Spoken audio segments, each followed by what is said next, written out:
নমস্কার বন্ধুরা। বিরিয়ানি তো আমরা অনেক খেয়েছি, কিন্তু ইলিশ বিরিয়ানি খেয়েছি কি? একবার ট্রাই করতে পারেন। ইলিশ আর বিরিয়ানি বাঙালির একটা অন্যরকম আবেগ।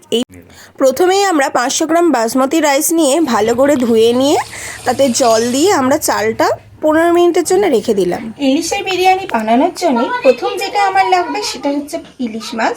নিয়েছি 5 টুকরো ইলিশ মাছ। আমি 500 চালে বিরিয়ানি বানাবো, সেই জন্য অল্পই মাছ। এবার নিয়েছি 1.5 কাপ পেঁয়াজ কুচো, 1 কাপ সর্ষের তেল, আলু 4 পিস, টক দই 4 চামচ, আদা রসুন বাটা 2 চামচ, জিরে গুঁড়ো, ঘি 4 চামচ, গরম মশলা গোটা, ধনে গুঁড়ো, তেজপাতা, কাশ্মীরি লঙ্কা, নুন, হলুদ, লঙ্কা গুঁড়ো, গরম মশলা গুঁড়ো। তার সাথে রয়েছে কেওড়া জল, গোলাপ জল, আর সাথে রয়েছে ধনেপাতা কুচি আর একটা লেবু রসটা, আর নিয়েছি দুধ। আলুটা আমি সিদ্ধ বসিয়ে নিয়েছি, আপনারা চাইলে একেবারে কষিয়েও করতে পারেন, কিন্তু আমি হালকা একটুর জন্য আমি একটু কাশ্মীরি লঙ্কা দিয়ে দিলাম। আমি কালার ইউজ করব না বলে আমি কাশ্মীরি লঙ্কা দিয়ে দিলাম। নুন দিয়ে দিলাম ইলিশটা ম্যারিনেটের জন্য, হলুদের গুঁড়ো,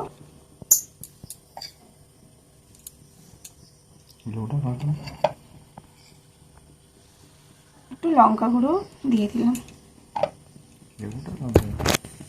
রস দিয়ে দিলাম, লেবুর রস দিয়ে একবার দিয়ে ইলিশ মাছ বেশি করলে ভেঙে যেতে পারে। আমরা এটা 10 মিনিটের মতো ম্যারিনেট করে রেখে দিলাম। তারপরে হালকাভাবে ভেজে নেব, খুব ফ্রাই করব না, করলে ভালো লাগবে না, হালকা ভাজবো। ভিনিগার দিয়ে দিলাম যাতে ভাতটা সাদা হয়, ভিনিগার দিলে ভাতের কালারটা খুব সাদা হয়। গোটা গরম মশলা দিয়ে দিলাম, লবণ দিয়ে দিলাম, আর একটু তেল দিয়ে দিলাম, একটু তেল দিয়ে দিলাম। এবার জলটা ফুটে উঠলে আমি ভাতটা রেডি করে নেব। আমাদের ফুটে গেছে, এবার আমরা চালটা দিয়ে দেব।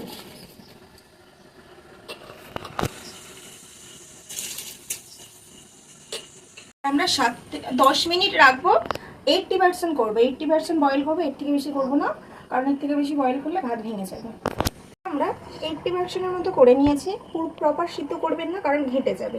হালকা করে হালকা কড়া তেলে ভেজে নেবেন। হয়ে গেছে। এবার ম্যারিনেট করে রাখা মাছগুলো আমরা হালকা ফ্লেমে ভাজবো, একদম ডিপ ফ্রাই করব না, হালকা ভাজবো।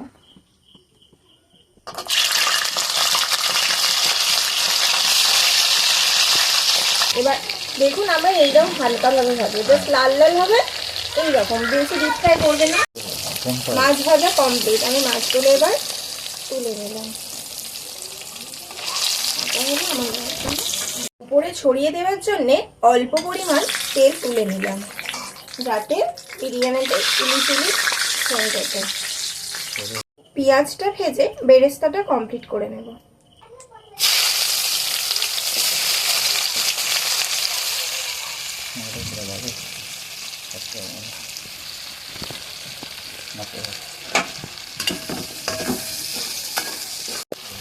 বেরেস্তাটা তাড়াতাড়ি হওয়ার জন্য আমরা একটু নুন দিলে বেরেস্তাটা তাড়াতাড়ি হয়ে যায়। বেরেস্তা ভাজা কমপ্লিট। দেখুন লাল লাল হয়েছে, বেরেস্তাটা কিরকম দেখুন ঝুরঝুরে। আপনাদের ব্যাপার আলু দিতেও পারেন, নাও দিতে পারেন, স্কিপ করতে পারেন আলুটা। আসলে আমি আলুটা আমরা পছন্দ করি, তাই আমরা আলুটা দিলাম। আলুটা আমি হালকা ভেজে নিলাম। আলুটা আমার ভাজা হয়ে গেছে, এবার আমি তুলে নেবো। খুব বেশি ফ্রাই আমি করি না, হালকা ভেজে নিলাম। গোটা গরম মশলা, তেজপাতা, আদা রসুনের পেস্ট, ঠিক রাখবে,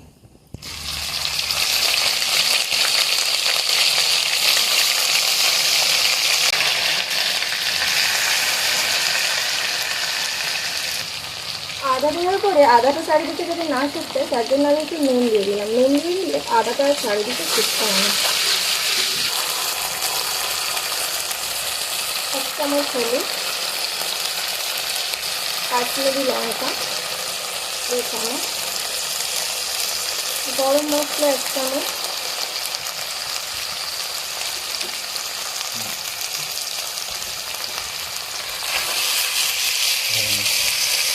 জিরে গুঁড়ো 2 চামচ দিলাম,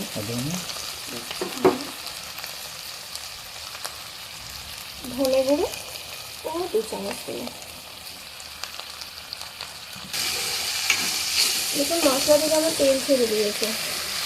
মশলাটা এরকম কষে নেওয়ার পরে আমি টক দইটা অ্যাড করে দেবো।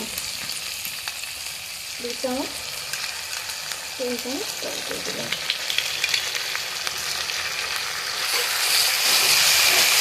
তার সাথে এবারে এই বেরেস্তা করা পেঁয়াজ একটু দিয়ে দেবো। দিলাম 2 চামচ বিরিয়ানি মশলা, আর দিয়ে দিলাম একটু ধনে পাতা, যাতে না মশলাটা আমাদের ধরে নেয়, তার জন্য সামান্য পরিমাণ জল করেছি। টাকা আলুটা দিয়ে একটু কষিয়ে নেব।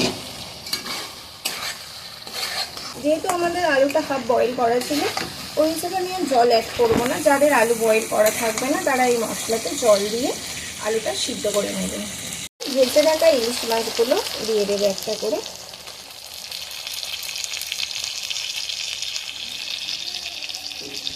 মিক্সড করে মাছগুলো আমি কিন্তু হালকাভাবে তুলে নিলাম।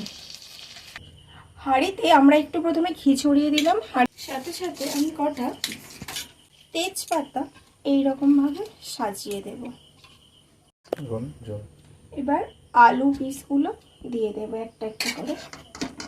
তেলের ভাতটা একটু নিচে বেশি দিলাম, না হলে যেহেতু জমে দেবে তো আমার ধরে নেওয়ার চান্সটা থাকতে পারে। কুক করা রাইসটাকে এবার আমরা আস্তে আস্তে দেব।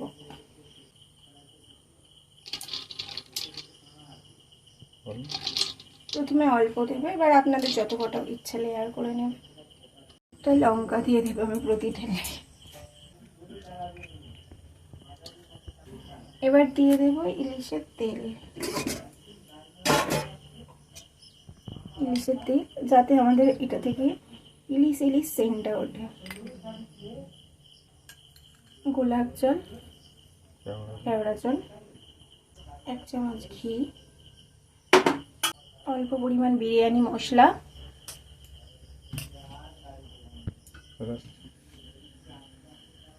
পেঁয়াজের বেরেস্তা।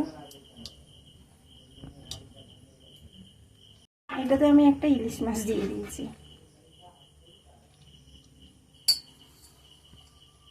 রাইসটা সেম একইভাবে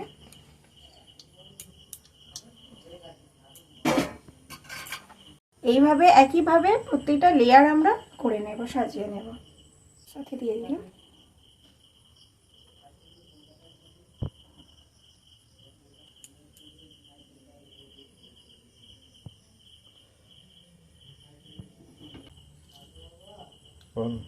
দু চামচ দুধ দিয়ে দেব।